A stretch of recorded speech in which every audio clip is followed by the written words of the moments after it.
Shabbat Shalom to all of you. I am glad we have two new telephone adherents in our service for this Shabbat. We have Dorothy and we have Mildred. Welcome you to both of you to this Shabbat. We are now beginning the last 6 weeks of the process for preparation to Rosh Hashanah and Yom Kippur according to the rituals of our elders, especially in what we call it in Rabbinical Judaism. But also we are getting in the last 3 festivals of HaMoedim in the book of Vayikra, Leviticus is announced. This is what we call it the later festivals, the last 3 of the year, that we have Yom Teruah, the blowing of the trumpet, of the shofar. We have the Yom HaKippurim, the day of the, it's translated as the day of forgiveness, but really, I prefer, and when we arrive to that point, I'm going to speak to you a little bit more about that. It's about the day of the covering, of the protection of the relationship with the Creator. And the last one, that is to close this beautiful cycle of festivals and repeat again, start again our circle, is the festival of Sukkot, or the festivals of the cabins of the transitorial dwellings. That also has a beautiful meanings, and in order to learn about that, the one who really covers us and protects us is the Creator. Blessed be His name. Well, in these last 6 weeks, we start reading special books in the Haftorah, and all of them is about to remember how the Creator, and in spite of us, in this case Israel is talking the prophets, how they has failed to the Creator. The Creator doesn't fail to us. And this is a very important principle that the whole scriptures keep telling us over and over again. We, human beings, we are the one that fail the Creator, but the Creator has never failed to us. He is unique, and He is always trustworthy. We can trust in Him no matter what.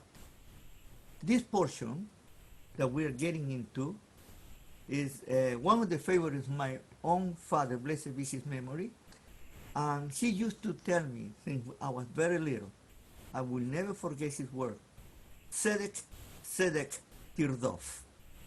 Justice, justice, you must pursue. I was very little, and he already was putting that in our heads.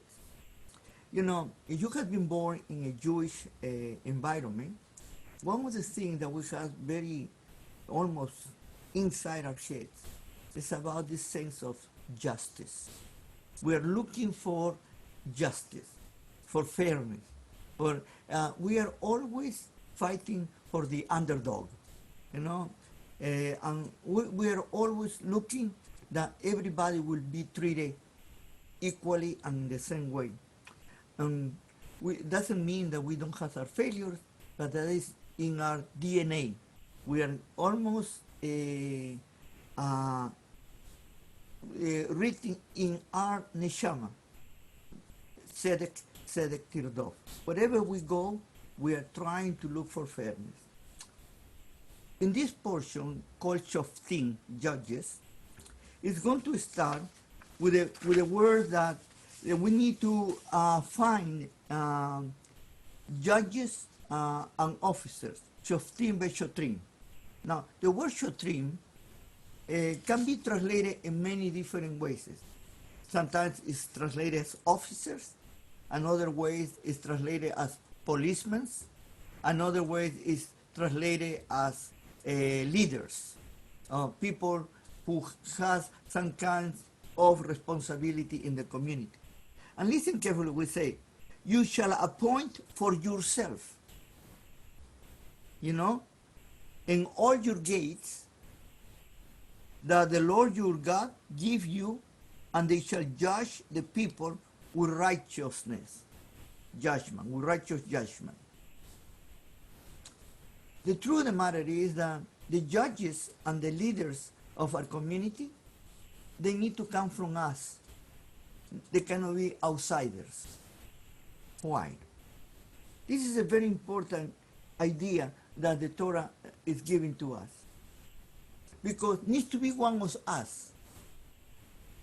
In certain interpretations, and when we talk about how I can make the Torah real for me, how can I live the Torah? You know, you can read in this way.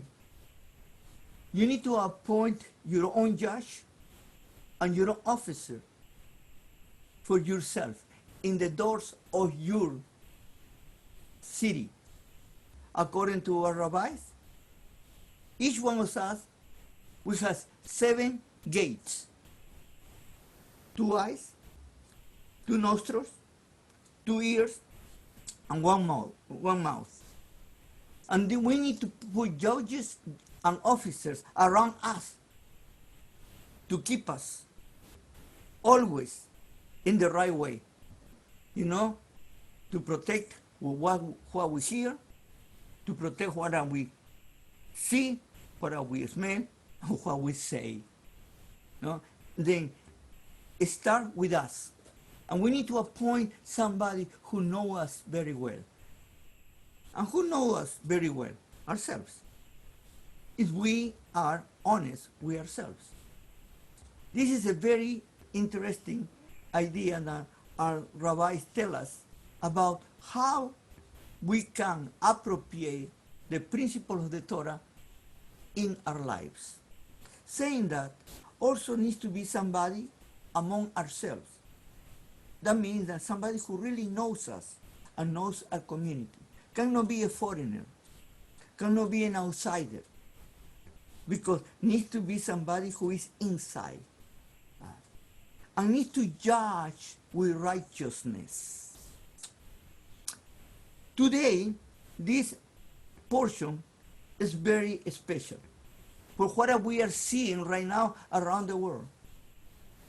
How we see the judges being sold by the pressures of the environment, by the being sociological correct, to be theological correct, to be political correct. Instead of looking at the justice as a lady that is blinded and that has a scale and cannot turn one side or the other because needs to make a righteous judgment, most our judges are corrupted right now.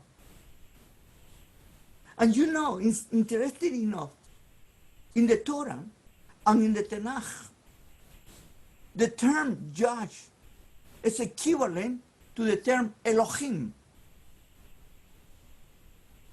Because they are the only one that they have the right to judge because the only true judge that we have is the Creator, the Borei Olam, blessed be His name.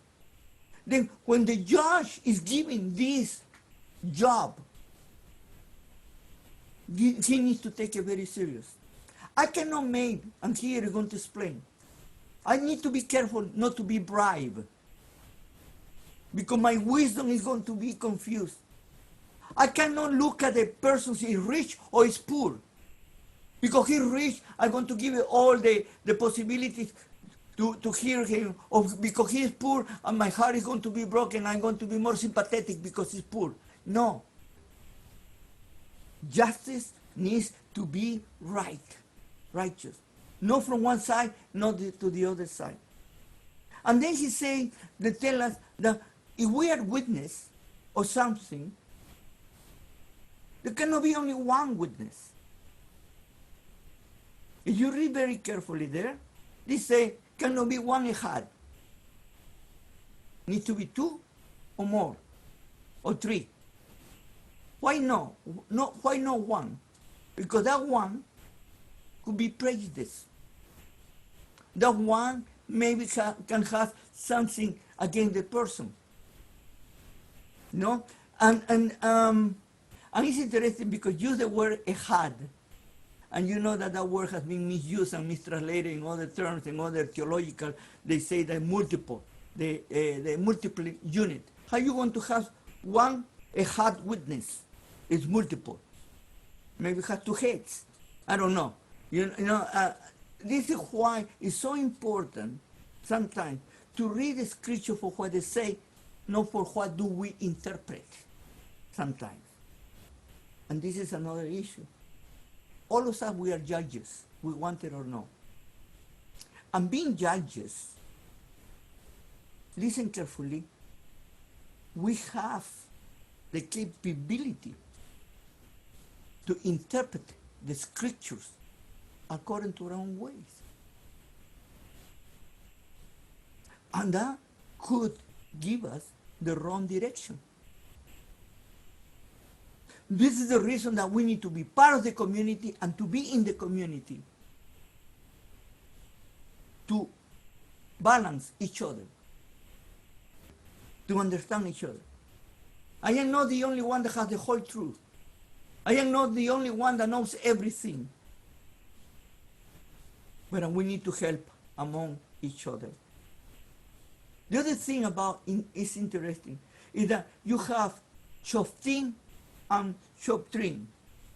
And the Shoftim, or the enforcers of the law, are the ones that they need to be sure that the decisions of the judge are going to be kept.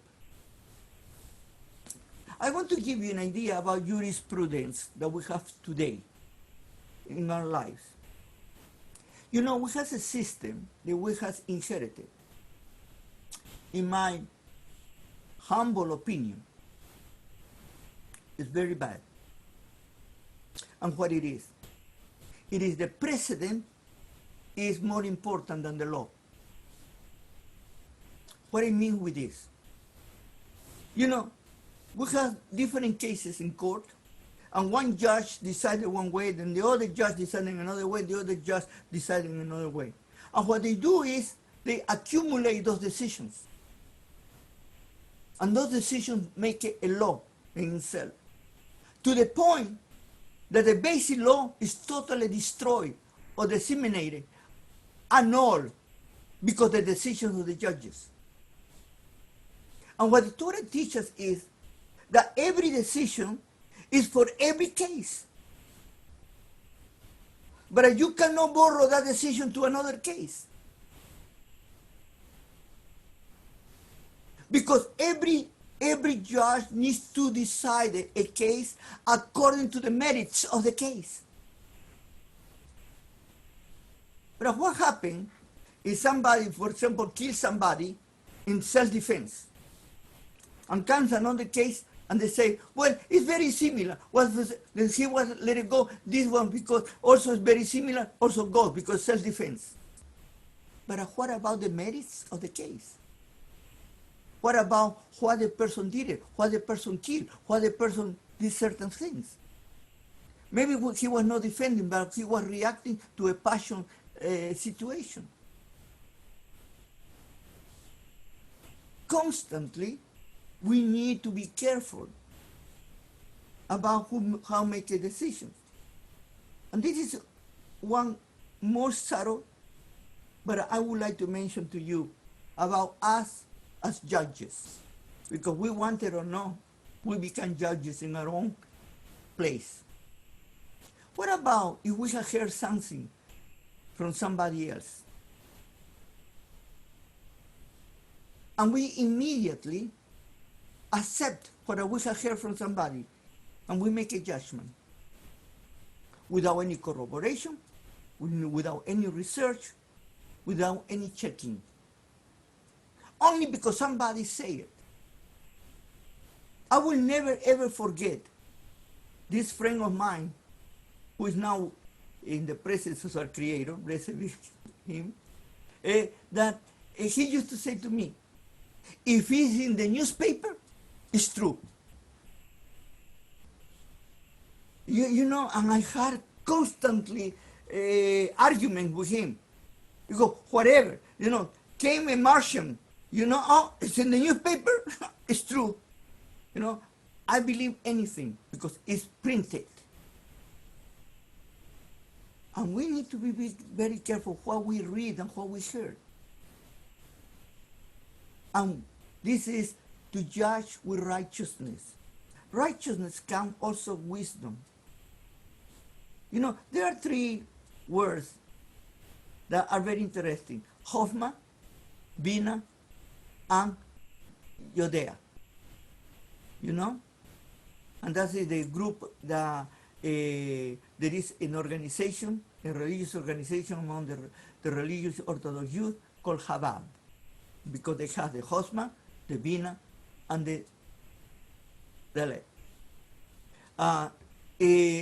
Da'at, that means, you have Chokhmah, wisdom, Bina, intelligence, and Da'at, knowledge.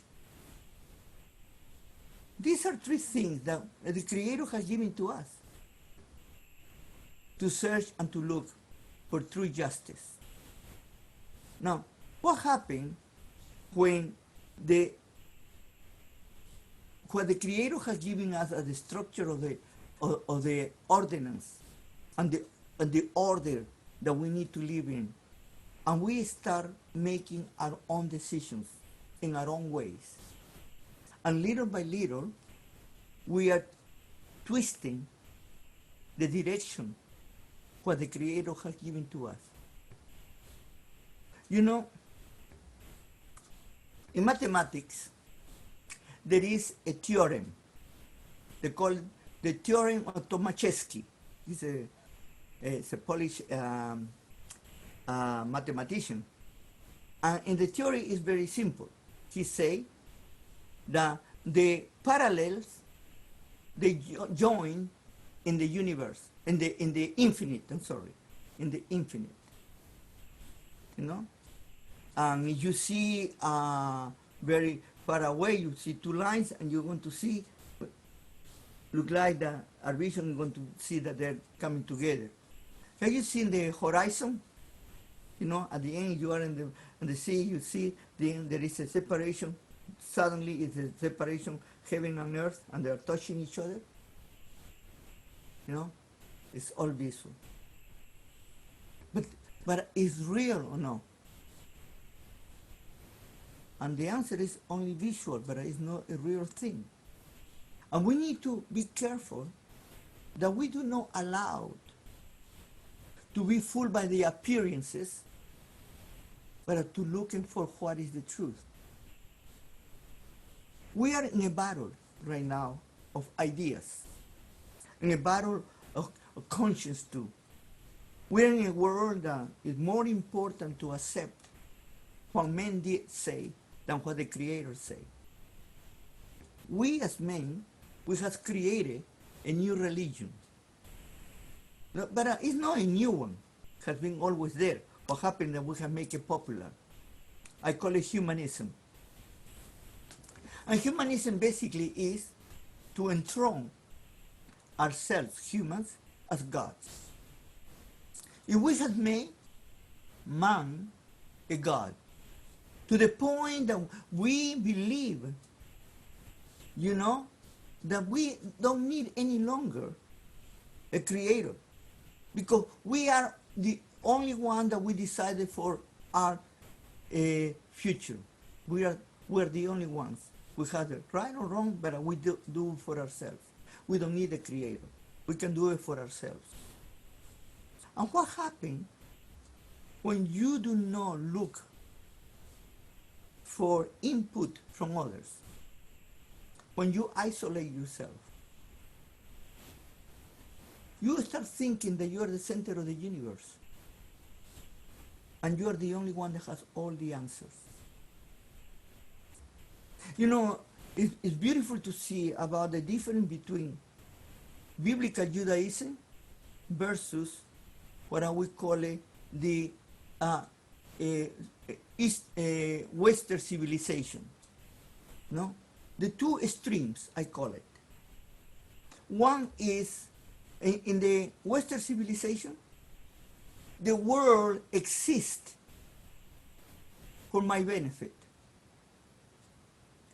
That is the total Western civilization mentality. The idea is what is for me, what I can get from it, how I can benefit. Okay, that is the today. Everybody owes me something because I was born. You know what? From the moment I was born, you owe me. Okay? And they're talking about, entitlements. Because I come from this place or come from the other place, or because I am this way, I am the other way, I need your support. But what the Torah teach? What the biblical Judaism show us? It's totally just the opposite. You have been created for a purpose, to serve the whole. Look at the difference. From one side, what is for me? The Torah teaches you what you can do for all the rest. Who is more selfish? Who's more self-centered? And little by little, without realizing, all the religions are going more and more to the direction of self-serving. How I get saved, how I save myself, how I can be this, and how come this, and how I can be rich, and how I can do this, and how I can, and instant everything else. Even right now, there are examples about how to lose weight for yourself, and the easy way to tell you, can you lose weight? Don't eat too much. No, but no, you want a special drug that you put in your mouth, you disappear, because we are in the world of the instant solutions. We cannot wait. Everything needs to be instant. And in this beautiful portion, when we talk about judges and officers, it's going to present other types of offices. Three in this way after that one.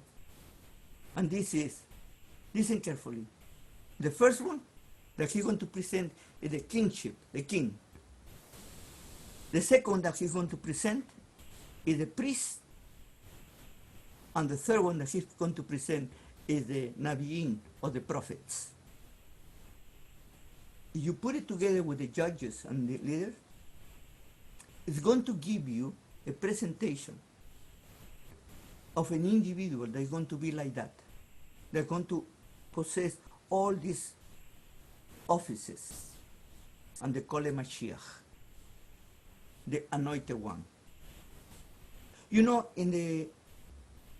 the Tanakh, there is no a definition for Mashiach, something that we in Ramban created 13 principles of faith, and the 12th one was Anima Amin Be'emunah Shelema Be'bia HaMashiach, the one that we expect, that the Mashiach, we need to believe in the Mashiach, and if he doesn't come, we keep waiting. You will be surprised, and this is one of the best well-kept secrets in Judaism. How many messiahs has come in the history until today? The last recount that I have been reading is more than 6,000. But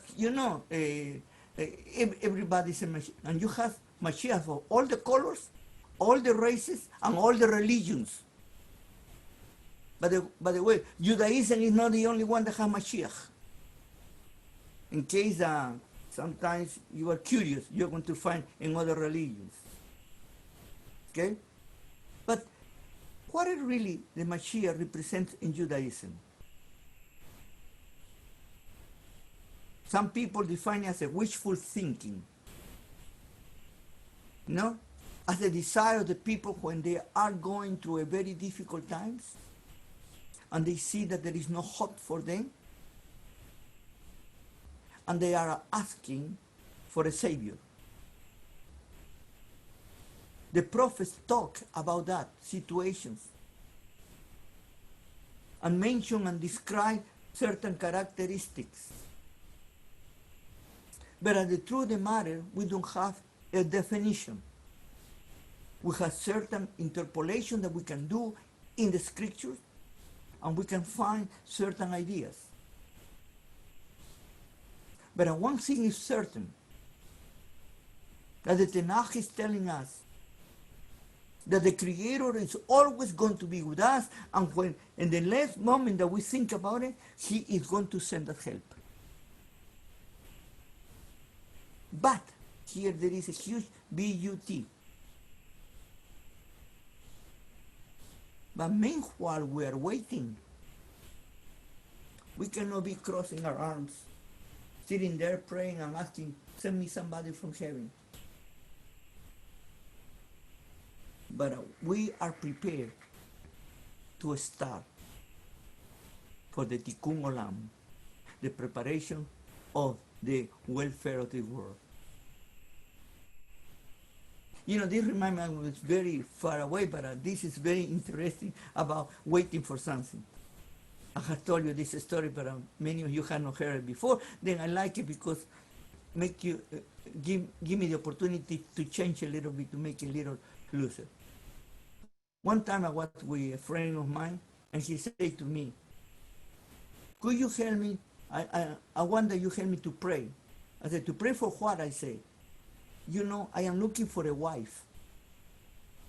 And still today I have not found the right girl for me. You know?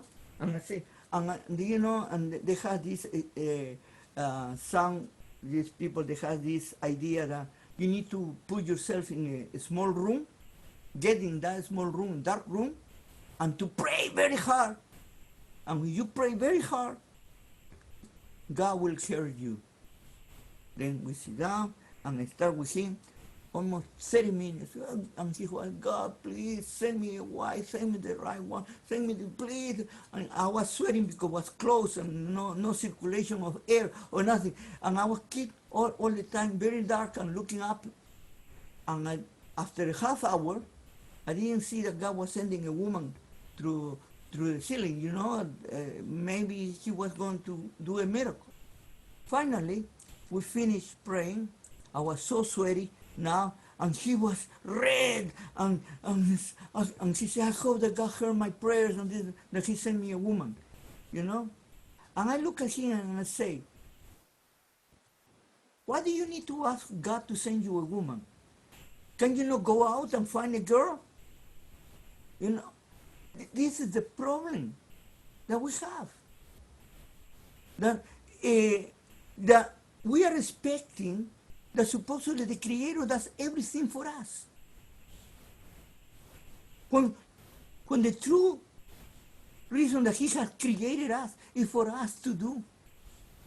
To bring the Tikkun Olam, the better world, that we need to work. You know, when He gave it to Adam and Eve, He made a supervisor. When He took Israel to the promised land, He didn't say, here is the land. Now I give it to you. No. You need to conquer. You need to fight for it. How many of us, because we have been praying a lot, we have a good job? No, you need to prepare yourself. You need to do something that then is going to benefit you. You need to prepare yourself. Whatever you do, the Creator is with you, but believe me, He is going to be with you, but you need to work. The Torah is, the one that doesn't work doesn't eat. Nobody likes that. All that we want is handouts. And the Mashiach won't be the solution for you not to work. The Mashiach won't be for you the solution that now you can scratch your belly. The Mashiach won't be the solution for you that everything is hunky-dory. You need to work. This is the reason I like this word, so important. Aharayut responsibility, because come from the root herut, that means freedom. And the only way that you can obtain something is when you can exercise the freedom that the Creator has given to you to work it out. The Creator doesn't make you a dependent person. Totally the contrary. He makes you independent.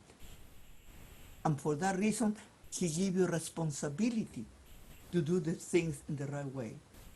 Don't expect that others will do it for you. You need to do it for yourself. Handouts don't help anybody. You need to teach people to be responsible for yourself. You know, one of the things I like about the Jewish community? In the Jewish community, we have a very intense idea about helping each other, no? But the helping is not about giving alms giving charity. That's no. The community, what it does is help the person to start a business, help the person to instruct them, to do something, to learn some kind of job or do certain things. And then the person learns to work. Like that Chinese proverb, you know? If you give a person a fish, you give that person to eat for a day. But if you teach that person to fish, you know, you give it that person to eat for life. We need to help each other, and we need to be righteous and judge and be judges of ourselves first in order to be able to help others. Yes, you need to learn to judge yourself. You need to be very careful that you don't fall in the trap of being holier than thou. You need to be very careful that you don't fall in the trap to think you are the only one that does things right and everybody does everything wrong. You need to be very careful not to be judgmental to others, but to think about what happened. You know, you have heard this story about this. They were in the metro. There were a man and two children and the children were acting terrible, running from one side to the other side, and everybody started complaining. What kind of father is that doesn't control his children? You know, he cannot teach them education. They are not polite. And suddenly what happened? You know, one lady stand up and say to the man, please, take care of your children. They are like a savage here. Control them. And the man lifts his face and he said, you're right, madam, they are acting bad.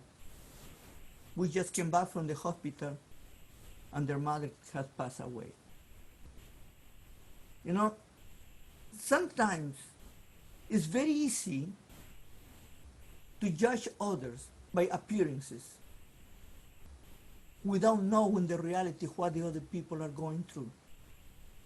We jump on judgments. Or when we start thinking, why this person doesn't talk to me? One day, I had this situation that happened to me. I went to the congregation, and I sit down in my office, I usually used to do that, and suddenly start working, and then we start the service, and come back, and comes a person and say to me, you are very, very impolite. I say, what is that? I'm sorry, what is that? You come here to the congregation, you don't even say good morning. And immediately I say, I can. You know, immediately I say, I'm sorry. But when that happened, just this morning you came in and you didn't even say good morning to me. You're right. The honest truth is I didn't see that person. My mind was directly to my office and I was going to do, there were certain notes that I needed to finish and I had not finished, and I was trying to do it, and I was totally concentrated in what I was going to teach. There's no an excuse, but it's an honest mistake.